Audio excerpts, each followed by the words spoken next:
Welcome everyone to the People's United Center in Hamden, Connecticut. Tonight, the Quinnipiac University men's basketball team playing its MAC home opener. The Bobcats playing host to the Rider Broncs. Not show, he's a solid player for Rider. Bobcats 1-0, 6-5 overall, victorious on the road against Marist to open up conference play last Friday. In that game, Bill, Rich Kelly, 18 points right now, the leader in scoring in the MAC conference. Well, Rich came to Quinnipiac 2 years ago, had to prove himself that he was a Division I player. Well, he's certainly done that, and now he's put himself in a position where he's one of the best guards in the MAC. He's a junior, leads the team. We talked earlier about increasing his points per game from 14 to 17. That's a big jump. He is the guy Quinnipiac leans on, depends on, and he is the star of this basketball program and certainly the backcourt. Quinnipiac here in Hamden, we send it over to the third member of our broadcast team as we welcome in Diane Nolan. Thanks, guys. Well, the Cats really started the new year out right with a win up at Marist. And behind that win is their shooting ability. They are able to make triples all over the court. They're averaging 10.5, and that's best of the MAC and 7th in the nation. They have 5 guys shooting 30% or better from outside the arc. Leading the pack is Rich Kelly. Rich Kelly is the way the Bobcats go on the offensive end. He's averaging 17.5 points a game. He's hit 10. The team has hit 10 plus threes in the last 5 games, and Kelly averages at least 3 of them a game. He also chips in 2 assists. Now, if the Cats don't score, Still like the rhythm and the pace of the basketball game, and no personal fouls at this point, so the officials letting the kids play.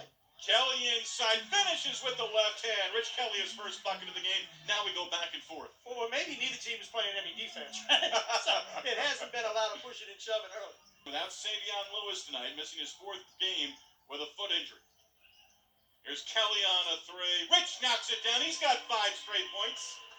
Max leading scorer at just over 17 a game. Bobcats lead 14-12. Let's move back this year another 14 inches. You figured the game would change a little bit, but the game of basketball now, Stevie, is all about the 3, no matter how far you pull it back. Here's John Mooney, leader in rebounds for the entire nation.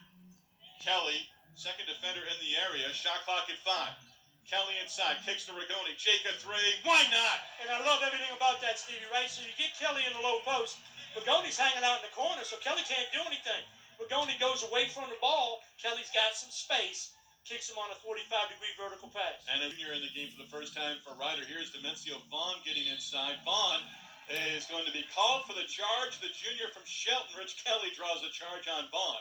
And we're going the other way. Well, if we get a chance to look at this again, you get to turn around and get to see where Rich Kelly comes from on this ball reverse. He's on the opposite high post, drops low, takes it in the chest.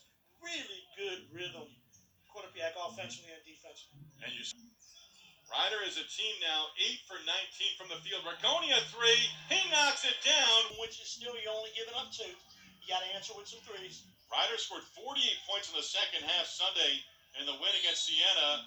Kelly bumped on his way to the basket, trying to go up and under, and Rich Kelly to the line for a pair. Really good job by Kelly, getting it up and underneath. Figuring he's going to go strong side with the layup. Uses the basket to protect the defender. The rim protects you from getting the shot blocked.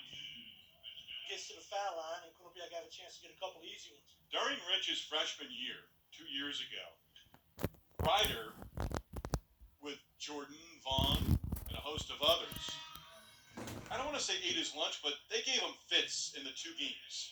Last year, and we left Lawrenceville, New Jersey last year in early January. Bobcats lost the game, but they were tied in the final minute of regulation.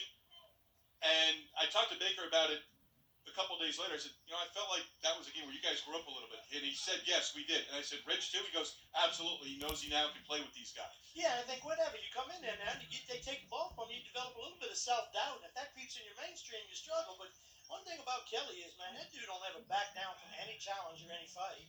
Like we said earlier, he's turned out to be one of the best guards in the league. Jordan backdoor cut. Lost the ball, though. And Kelly gives it to Rigoni, who brings it into the front court. Under 2.5 to go. Bobcats up 31-28. Williams, high arcing shot, no. Pinckney, offensive rebound, went a little low with it below the waist. But he is fouled, and Pinckney Kelly from Williams trying to beat Jordan. Kelly off glass and in as he goes to the baseline, gets quickly back up to his feet and hustles down the floor. On the baseline, shot off the mark by Randall. The ball batted around. Here's Scott inside. Take a look at Rich Kelly finishing. Well, great job by Kelly, right? Because he recognizes who's guarding him. That time it was Williams and not Jordan. And he was like, wait a minute, if you're not Stevie Jordan, you got no chance to play me. So I'm going to go ahead and take by you and go up with my left hand. So good recognition and good finish by Kelly. Both playing their next game. Yeah, they got a little feisty, and that's all part of the game. There's Kelly That's against Inks. Kelly off glass and in. Rich Kelly now in double figures with 11. And again, identifying who's got the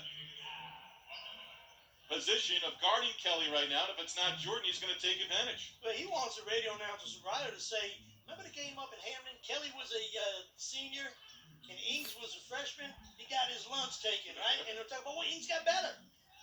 Jordan missing. Scott had it. Kelly loses it out of bounds. Good hustle by Frederick Scott and Rich Kelly, both to the floor and both helped up by teammates. And Kelly appears to be all right. Again, Rich Kelly getting to the inside. That could set him up later, Bill, for some outside shooting. Yeah, once you turn the corner one time, he's got an amazing way. Again, he reminds me so much of Woody Harrelson in White Man Can't Jump, right? Not supposed to do what he does, but he's a whole lot quicker than he appears to be, and he's nice with that basketball. And he's leaving some skin on that baseline. That pass almost stolen. No backcourt violation. Shot clock at 6. Well, during halftime, I got a chance to speak with Sarah, the men's trainer, and she said that when Rich went up for the shot, he tripped over the reporter sitting on the baseline. He twisted his ankle. She put some ice on it. He was on the bike, loosening it up. He's ready to go, as you see, out on the floor now. Back to you guys. All right, Diane Demencio Vaughn. First three, no good. McGuire underneath clears the rebound for the Bobcats, and Marfa was in the vicinity. And that's the one thing you love about a guy like McGuire, right? At 6'7", he's able to rebound the ball off the glass and then lead the fast break as point guard, which gets Kelly off the ball. And with that bad ankle for Kelly, not having to dribble and force is a good move. Williams a steal, lost it. Vaughn to Scott, and Scott back to Vaughn. Jordan, and a turnover on the Bronx senior point guard. Here's McGuire finishing at the other end. Great feed to the basket by Rich Kelly, who had his head up the entire time. And so far, we see McGuire get a rebound, lead to transition. We see dribble penetration with a real firm pass, don't want those hard passes anymore. And McGuire on a breakout, really good job. Bobcats here in the opening 2 minutes plus, almost 3 minutes off the clock, adding to the lead. Vaughn, take another look. Williams got it going. McGuire Kelly can run. And like you said, Steve, really good feed. But McGuire running up and down 94 feet in a straight line. You like what you see from Quinnipiac. And Ryder just can't seem to get things moving. They get a chance, but they're playing uphill most of the half. And without live ball turnovers, they haven't been great on the offensive end. Kelly on the dribble, guarded by Alan Powell, who is now in the game. McGuire inside. Good fake on the interior. Doesn't get the ball. Out of the immediate timeout. Shot clock at 20. Seth Pinckney in the game. Kevin Marfo on the bench with 7 rebounds and 5 points and 2 personals. Jacob Ragoni splashes home his 6th three-pointer of the game. Boy, that was pretty. A really good set. Nice pass by Kelly. And Ragoni still continues to tickle the twine from behind the line. Boy, he's been special. Well, God bless, man. Let's just keep the rain coming.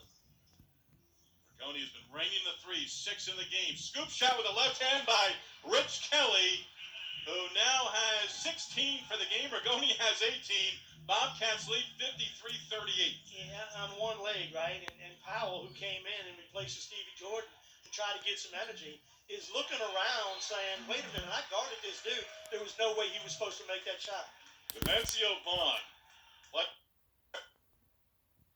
That one off the mark. Kelly chases it down. Guys coming off the bench seem almost hesitant on the offensive end. The blob and the foul. Woo! Not tonight. Wow.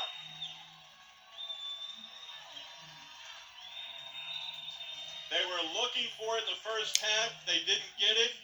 Pinckney, the rejection on one end. And the assist from Rich Kelly to Pinckney on the lob. Wow, that was pretty, really good feed. And they've been waiting to get it. Ryder's done a good job. guarding against the lob. We saw it early in the first half, Steve, and with some substitutions and you get some new guys in, they're not as familiar with the scout, and that's a really good job over there by Dunleavy and his staff.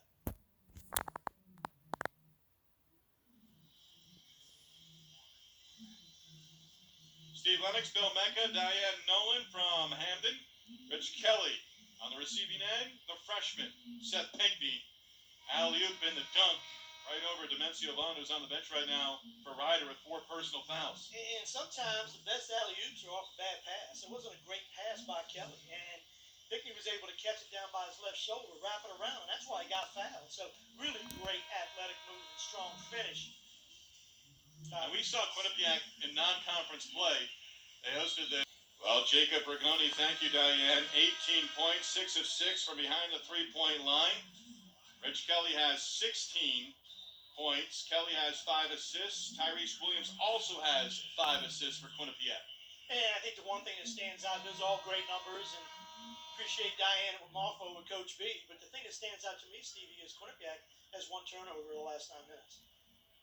Rigoni comes off the screen, gives it right back to Rich Kelly. 2 defenders come out, and foul will be called. It is going to be on Tyrell Bladen, his first of the game, and with that, we've got immediate timeout.